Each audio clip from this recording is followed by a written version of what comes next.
Agar siz CRM o'rnatgan bo'lsangiz, lekin savdolaringiz oshmagan bo'lsa, bu video aynan siz uchun. Balkim siz hozir CRM ishlamas ekan deb o'ylayotgan bo'lishingiz mumkin. Lekin men shuni aniq ayta olamanki, muammo CRMda emas. Men ismim Zamirbek, Contactus CRM kompaniyasining asoschilaridan biriman.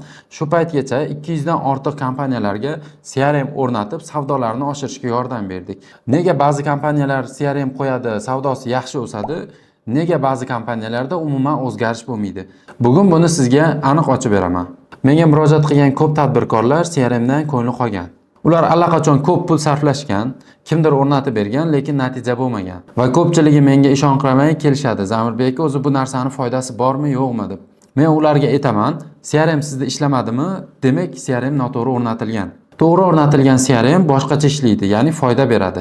Bugun ana shu CRM ni o'rnatishda qanaqa xatolarga yo'l qo'yishimiz mumkinligini aytib o'taman. Keling, ochig'ini aytaman, ko'p bizneslar aynan shunaqa qiladi, ya'ni o'zi CRM o'rnatadi yoki kimgadir o'rnatkizib oladi. Keyin sotuvchilarga aytadi, "Bo'ldi, mana shu dasturda ishlaymiz, bo'ldi, mana ishlanglar" deb tashab qo'yadi. Keyin orada 1-2 oy o'tadi, 3 oy o'tadi, qarasa o'zgarish bo'lmaydi, ya'ni sotuv o'smaydi. Tadbirkor esa xafa bo'ladi keyin.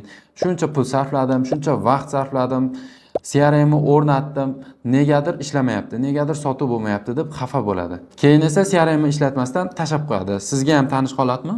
Agar shunday bo'lsa, bilib qo'ying, aybdor CRM emas. Aybdor uni o'rnatish usulida. Endi aniq sabablarini aytib o'taman. CRM bor, lekin sotuv yo'q. Birinchi sababi. CRM shunchaki o'rnatilgan, biznesingizga umuman sozlanmagan.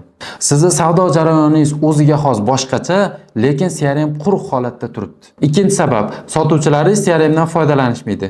Chunki ularga o'rgatilmagan, ko'rsatilmagan. Odam yangi narsadan qo'rqadi. Natijada o'sha eski usulga sotuvchilar qaytib olishadi. Daftar yoki da Excel ishlatishsa, Excelga qaytib, CRM bizga qiyinlik qilar ekan, juda ham og'ir programma ekan degan xulosaga kelishadi. Uchinchi sabab, nazorat yo'q.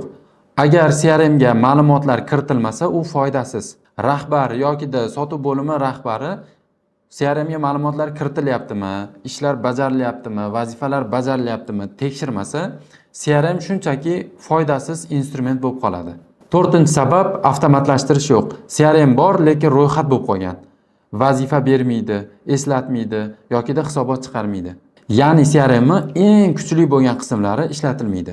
Bir necha oy oldin yaqin tadbirkor tanishimiz menga murojaat qildi. Zamirbek aka, shunaqa CRMlarimiz bor, o'rnatganmiz, lekin ishlamay turibdi. Bir ko'rib berasizlarmi deb murojaat qilishdi. Biz esa keyin bordik, sotuv bo'limini o'rgandik, CRMlarni ko'rib chiqdik, auditlarni qilib chiqdik.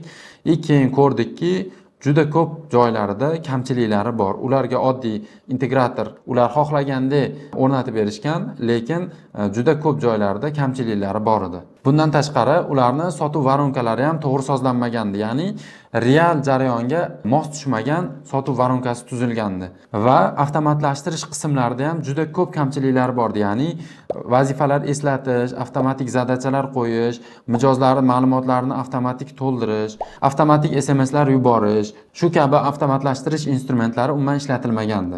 Ya'ni ularda ishlaydigan, foyda beradigan CRM emas, shunchaki bo'sh foyda bermaydigan CRM sozlab qo'yilgandi xolos.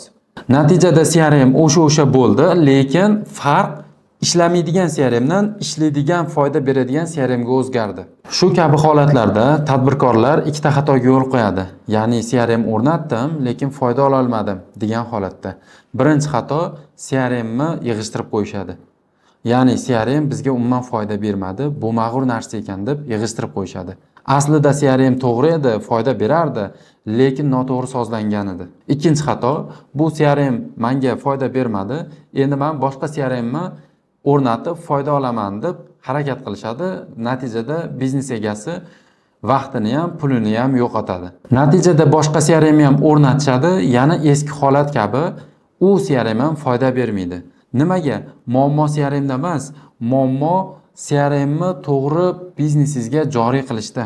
Ko'ryapsizmi, bularning birortasida ham CRM ni ayb emas. Ayb o'sha CRM ni to'g'ri sozlanmaganligida, to'g'ri joriy qilinmaganligida. Biz qanaqa ishlaymiz? Biz avval sizni sotuv bo'limingizni audit qilib o'rganib chiqamiz. Necha bosqichda sotuv qilasiz? Qanaqa bosqichlaringiz bor, qanaqa etaplaringiz bor, hammasini to'g'ri o'rganib chiqib, to'g'ri varonka tuzib, aynan o'sha varonka asosida CRM ni sozlab chiqamiz. Sotuvchilaringizni o'qitamiz. Avtomatlashtirish instrumentlaridan foydalanamiz. CRMni o'zida zadacha paydo bo'ladi. CRMni o'zi eslatadi. CRMni o'zida hisobotlar chiqadi va nazorat panellarini ham o'rnatib beramiz.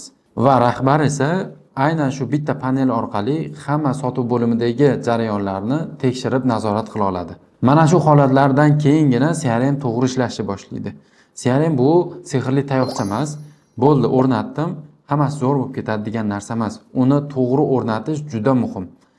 Aynan ishlaydigan qilib o'rnatish bu undan ham muhim. Endi shu holatda ko'p beriladigan ikkita savolga javob berib o'taman. Birinchisi, biz CRM o'rnatib bo'lganmiz, lekin sotuvimiz oshmayapti. Sizlar bu narsaga yordam bera olasizlarmi deyshadi. Javobim ha, yordam bera olamiz. Vaholanki juda ko'p bizga murojaat qiladigan, o'rnatib bergan kompaniyalarimiz juda ko'p qismi aynan CRM bor kompaniyalar bo'lgan. Biz ularni CRMni borib qaytadan sozlab, qaytadan ishlaydigan holatgacha keltirib beramiz. Ikkinchi savol, men hozir qayerdan bilaman, CRMim to'g'ri sozlanganmi, to'g'ri o'rnatilganmi, foyda beradimi, bermaydimi? Agar CRM o'rnatilganiga 1-2 oy bo'ldi, 3 oy, 4 oy bo'ldi, lekin savdoyingizda hech qanaqa o'zgarish bo'lmayaptimi, demak sizning CRMingiz noto'g'ri sozlangan yokida noto'g'ri joriy qilingan. Sozlash boshqa, joriy qilish boshqa. Sozlash, men aytganimdek o'sha sizni biznesingizni o'rganib sizga moslab sozlanadi. Ikkinchisi joriy qilish, bu jamoaga o'rgatish. Mana shu jamoaga o'rgatishdagi jarayonlar ham juda muhim ahamiyatga ega. Agar sizda CRM bor, lekin natija bo'lmayotgan bo'lsa, uni tashlab qo'yishga shoshilmang. Balki CRMni to'g'ri sozlash, to'g'ri joriy qilishni o'zigina yetarli bo'lar. Biz jamoamiz bilan CRMimizni ko'rib, o'rganib, tahlil qilib, ishlaydigan holatga keltirib berishimiz mumkin. Buning uchun siz video ostidagi havola orqali ro'yxatdan o'tib, bizning auditimizga yozilishingiz kerak bo'ladi.